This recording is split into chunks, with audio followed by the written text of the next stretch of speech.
Chapter 54, Party. After Jax shouted, "The end!" everyone cheered and many yelled out, "Yes!" Angel called, "Toll and Jax, do come and take a bow, please." Jax grabbed Toll's hand and they bowed very low before leaping up and shouting, "We did it!" Miguel swept in and lifted Jax very high into the air before Blizzard swept in from the other side and placed Toll onto his surfboard, hovering up next to Jax, who was still standing balanced on Miguel's upraised hands. The applause went on, and just when it started to die down, it would rev up again and become even louder. Angel moved in and asked everyone to sit for a moment. "Now," she said, "some of you asked what it's like to be trapped inside a virtual realm, a book or a computer game or a simulation created by some massive mind out there.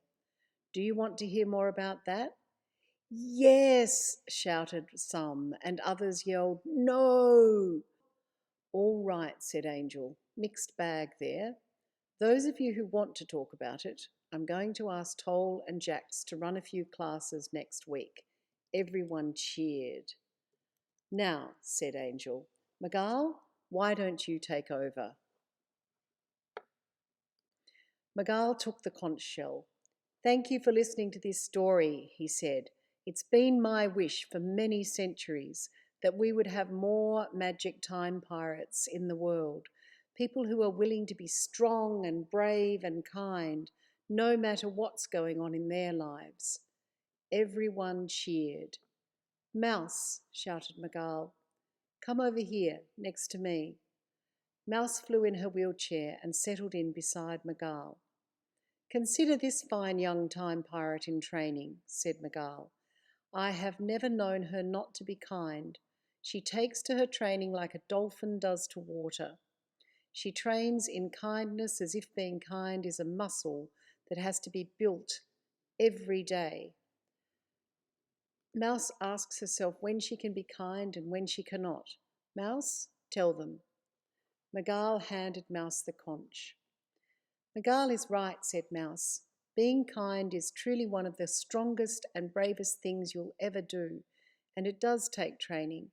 You have to have boundaries when you're tired, or being kind can cause you harm. But when you have the energy and you act kindly, it's the best." "And if you don't have the energy?" asked Miguel. "Then you can still do no harm," said Mouse. "At the very least, don't harm people." "Why not?" asked Miguel. Mouse was quiet for a moment. "Because everyone is going through their own struggle," said Mouse. "Everyone, even if you can't see it. And when you think a person has everything, there is always a struggle." Miguel nodded, and then he pointed to Mouse. "A magic time pirate right here," he said, "in training, and she doesn't have long to go until she graduates." Mouse blushed as she looked up at Miguel. "Thank you," she whispered. "You're welcome," replied Miguel, and then he looked out at everyone. "So, do any of you want to become magic time pirates?" "Hell yes," shouted many in the crowd, and "Booyah!" shouted others. The noise levels became a frenzy as everyone hugged one another and shouted about who they were going to rescue and what they were going to fix in the universe. Finally Miguel said, "Party!" Jax's students set off enchanted fireworks all along the beach as everyone started to whoosh down the magic slides from the observatory to the water. Decca and some mates started playing guitar and drums and any other instruments they could find.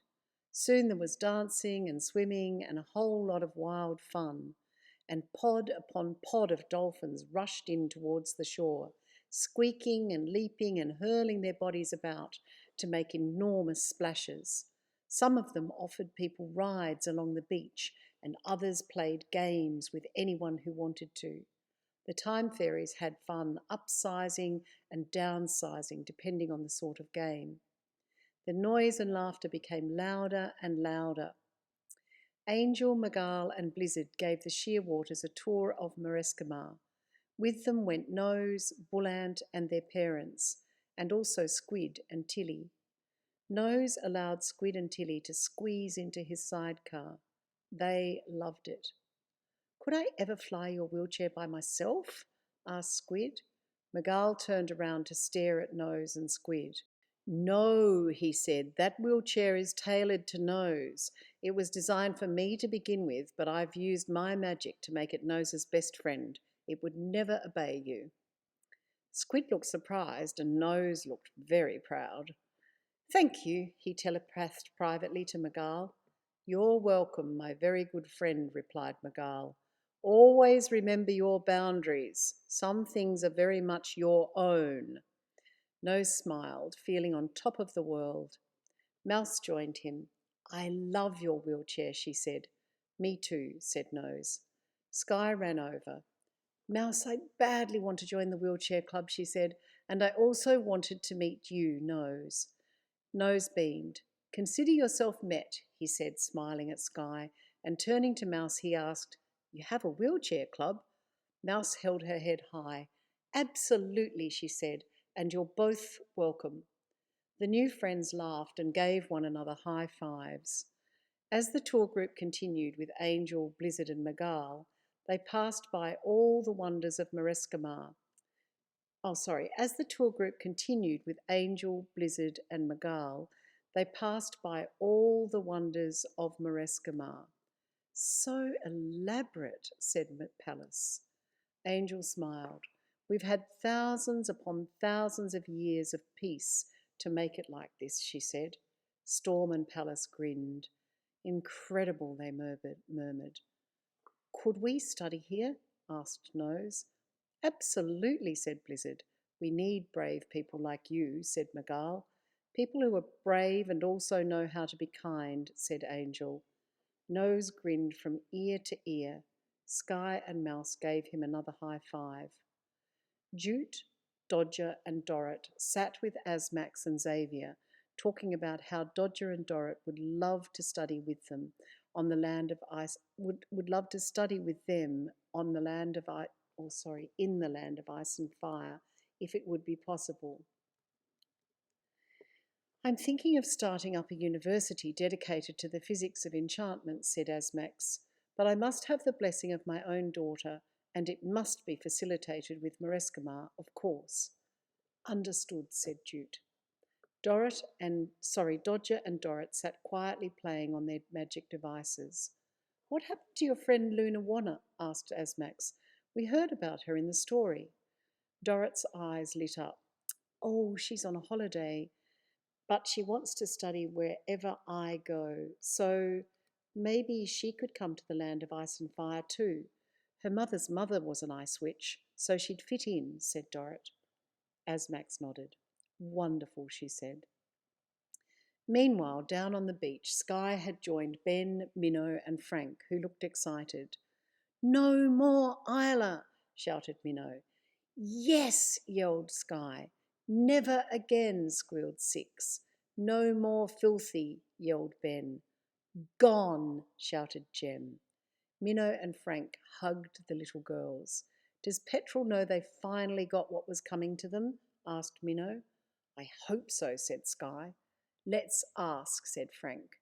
The six friends ran over to Toll and Petrol, who were lounging with Solo, Jax and Escher around a big fire on the beach.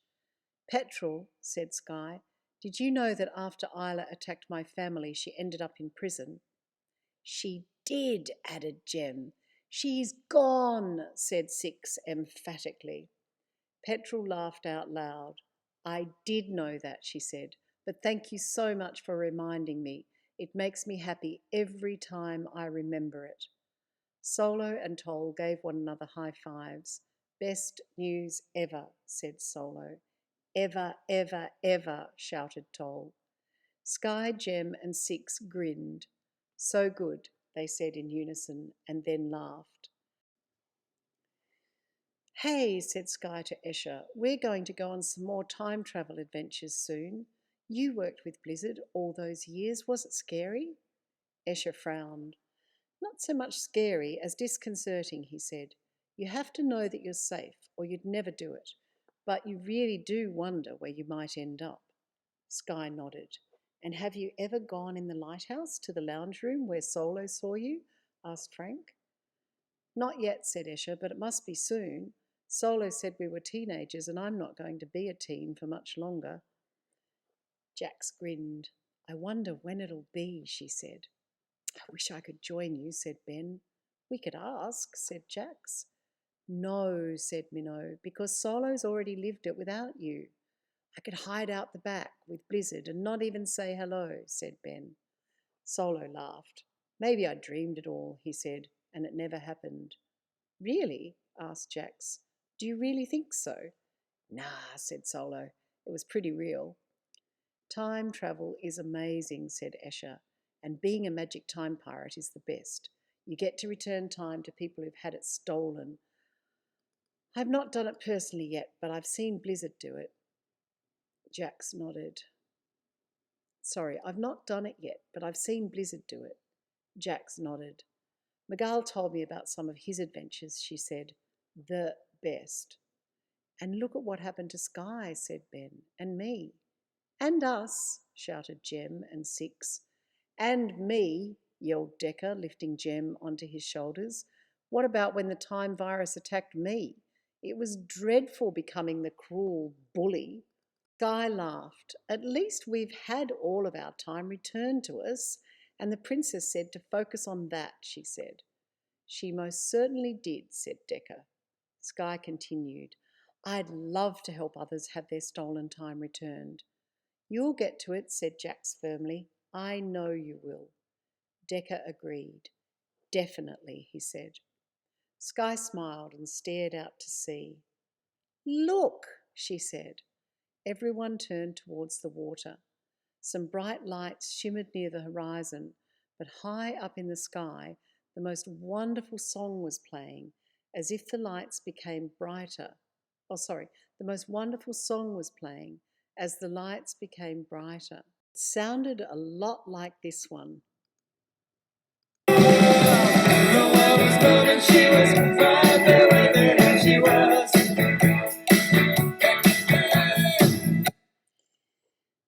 I can't play too much of it, otherwise it'll be blocked on YouTube because that song is copyright to a really amazing band. But the URL is in the book if you'd like to go and listen to it fully. And I could put the URL in the comments underneath this video as well. It was a song about a creature who identified as a she, someone wild and vibrant and shrilling with happiness. Soon everyone was pointing to the ocean, and eventually it became clear that something golden was flying towards them. It's Puff, shouted Sky, looking excited. But who's he with? Is it the princess? Asked Toll. Everyone stared hard. Is she riding on Puff's back? And she was. Toll yelled, Let's meet them! Boards, shouted Blizzard and Miguel. Everyone who'd ever surfed the Noesis dreamed up their boards and started to rise up into the air. Not all of them had surfed air alone, so Blizzard and Miguel created some magical Noesis-like turbulence. Soon they were all surfing through the airy mix towards Puff and the princess. Hey, shouted Toll. Hello, yelled Sky. Hello, shouted Jem as loudly as she could. Welcome, called Blizzard. 1,000,000 times welcome. Yes, shouted everyone. Puff and the princess nodded regally at the welcoming party, but continued steadily towards the beach. Once there, the princess asked everyone to sit. There was an air of excitement and expectancy as everyone sat on the warm vanilla and spice sand, listening to the gentle waves.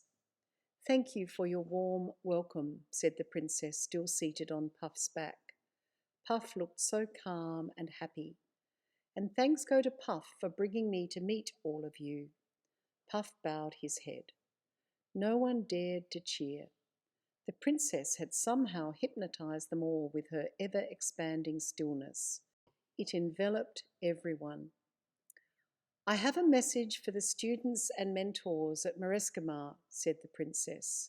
"It's about happiness." Angel was sitting next to Blizzard. She smiled at him the way real friends smile. He grinned back, his eyes full of tears, happy tears. "When you notice any happiness in your body or your mind or your soul," said the princess, "seize it and take it with you. Use it to float yourself high above the world. Let it become a warm blanket, the loveliest you've ever seen. Dream its colours and then allow it to wrap around you as a constant companion.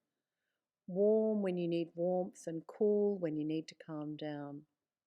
Take every single strand of happiness and all your memories of happy times and let them build and build until they crowd out dark thoughts and sad memories." Everyone gazed at the princess, loving her. "Questions?" she asked. Blizzard put up his hand. "What if you just can't rid yourself of a memory or something about hating people?" he said. Without touching her head, the princess raised her golden crown and the purpley pink headdress within it. "See that space between my crown and my head?" she asked. Blizzard nodded. "Imagine if that was full of mud and slime and filth," said the princess, "and I had my crown on top of that." Blizzard looked sad. "No," said the princess, "don't look sad. Imagine the image I just created for you. Really imagine it." She looked out at everyone. "All of you," she said, "picture that mud, feel that slime on your hair, smell the filth piled onto your head." There were a few groans and lots of screwed up noses. "Yes," said the princess, "you want your crowns to be sitting upon happy thoughts, the best you can keep in your most precious heads, those flesh-encased skulls that hold your most wonderful brains in place. It is not helpful to dwell on the bad, the sad, the horribly wrong." Angel stood up. "May we stand?" she asked, and then she looked at Nose and Mouse. "Or you can sit up to make a stand." "And if you can't do that," said Magal, "imagine standing or sitting. Same thing." The princess beamed at Magal. "Of course," said, the princess beamed at Angel and Magal. "Of course," said the princess. "Stand up or sit up or imagine doing that to stand against the habits, the long-term daily rituals of remembering all the doom and gloom that loom up in your mind and want your attention. Remember this day, remember this moment when you formally stood with Angel and Blizzard, with Magal and Puff, with me and with all your friends here. Remember that you decided right here to fill your thoughts with happiness and wonder and light and love, and with all of your very best memories." The princess closed her eyes. "Please close your eyes," she said. Everyone did as the princess asked. "There will be sad days," said the princess, "and of course we must deal with them honestly. But they are not to be the focus of our lives. Our primary attention is to really feel, lock in and remember happiness, the buzz of it, the way it makes our skin and flesh and bones feel, the way it wakes us up and makes us want to smile again." The princess paused. "There's a song I love called 'The Heart is a Muscle,'" she said. "It talks about sadness and happiness and love, and what I think is that happiness is a muscle too, and we need to build that muscle Work it, make it hum and feel alive. Everyone nodded at her. If you want to hear that song, I think Decca could play a version of it later, because I think your party is going to go on all night. Decca called out, "Can do!" "Good," said the princess. "Thank you. Now let your golden crowns of happiness settle down on your heads and open your eyes and notice that my crown has settled on my head too. Remember never to allow your crown to sit on a mess of unhappy thoughts. Say goodbye to them, wish them well, but ask them to move on." Everyone cheered spontaneously. The princess smiled, but it was a slow, lazy, gentle smile, and calm continued to flow out from her body, mind, and soul. Suddenly Darling flew up to hover near the princess, her beautiful pink wings flapping slowly. "Might I offer you some refreshments?" she asked. "I could serve you on the observatory deck if you like." "Splendid," said the princess. "That would be lovely." Puff flew the princess to the observatory. Once she had stepped onto the deck, she turned to look at Puff. His eyes seemed to smile with galaxies of love as he said, "Thank you, my friend." The princess telepathed so that only Puff could hear. "No, thank you so very much, my kind and wonderfully brave companion. I think the world of you." "Same," telepathed Puff. "You're more than welcome," said the princess, "the most welcome of anyone to whom I've ever said those words." Puff beamed, his heart swollen with happiness, his body aching with elation. "Thank you," he said, and then he zoomed down to the beach to cool off in the water near Sky, Six, and Gem. Sky was overjoyed to be able to talk to him. "How are your studies?" she asked. "Most appropriate," said Puff. "And you?" asked Sky. "How are you?" "Well," said Puff. Sky nodded. "Are you happy?" asked Six, looking earnest. Puff slowly opened and closed his eyes, staring straight ahead. Finally he said, "I'd be happier if I could take you three for a zoom around the bay, for old time's sake." "I'd be happier too!" exclaimed Sky. "Brilliant!" squealed Six. Gem just said, "Yes, please." She looked overwhelmed by joy. Everyone watched as Sky, Six, Gem, and Puff flew wildly all around Marescimar's bay, plummeting towards the water and then looping the loop high in the air. As the three girls shrieked with happiness, Sky reminded herself to lock in that feeling, to bind it into her being, so that she could recall its sheer joy forever. As Puff continued to give the girls a wild ride, they could hear Decca and his friends playing a song that sounded very much like this one.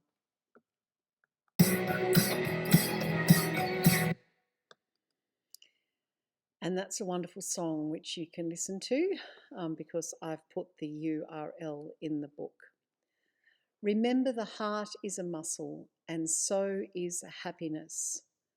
Everyone who has heard these stories or read them, or who sees any movie made with these stories, is able to come into the safety provided by the princess of the magic sea dragons, and her protection is as deep as the sea, as high as the sky, and as wide as all of the universes put together. Nothing can separate you from that safety. Breathe it in, and you are there. And your name is the morning star. You'll shine with all the brilliance of all the happiness in all the universes, and you'll feel all the safety in all of the universes everywhere. And for all of that, you are most welcome.